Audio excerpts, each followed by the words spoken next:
बातमी आहे ती मुंबई महानगरपालिकेमध्ये ऑपरेशन टायगर होऊ शकतं का या चर्चेची। आणि या निमित्तानं समोर येणारा तपशील असं सांगतोय की उबाठाचे मुंबई महानगरपालिकेतले एक नाही दोन नाही तर 45 नगरसेवक हे शिंदेंच्या गळाला लागलेले आहेत।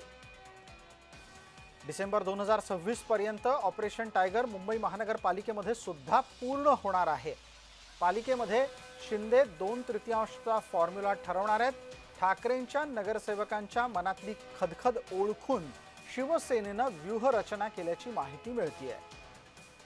आमच्या सहकारी आणि प्रतिनिधी भाग्यश्री प्रधान या निमित्तानं जोडले गेलेले आहेत। भाग्यश्री, माझा आवाज आपल्यापर्यंत येत असेल तर पटकन सांगा, मुंबई महानगरपालिकेमधला ठाकरेंच्या नगरसेवकांमधल्या बंडखोरांचा नेता कोण आहे? ठाकरेंच्या बंडखोरी मधला नेता जो आहे तो कदाचित असं सांगितलं जात आहे की हे जे महापौर आहेत, 4 महापौर, त्या महापौरांमध्ये पटत नाहीये, त्याच्यामुळे त्यांच्यापैकीच कोणीतरी सांगितलं जात आहे। थेट जर बघितलं किशोरी पेडणेकर जे आहेत त्यांना तर खुली ऑफर जी आहे ती देखील अमेय घोलेंनी दिलेली पाहायला मिळते।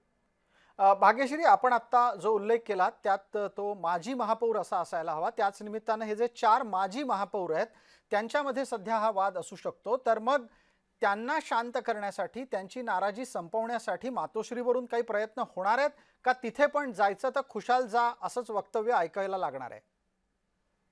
आता तरी कुठेही प्रयत्न होताना दिसत नाहीयेत। मात्र जर आपण बघितलं तर स्वतः किशोरी पेडणेकर यांनी आता माध्यमांशी बोलताना असं सांगितलं की आम्ही कोणालाही घाबरत नाही, ज्यांना जायचंय त्यांनी जावं, ज्यांना राहायचंय त्यांनी राहावं, निधी वाटपाचं हे राजकारण आहे, आम्हाला निधी दिला जात नाही आणि म्हणूनच आमचे नगरसेवक फोडण्याचा प्रयत्न जो आहे तो सुरू आहे, असं देखील त्या म्हणालेल्या पाहायला मिळतं।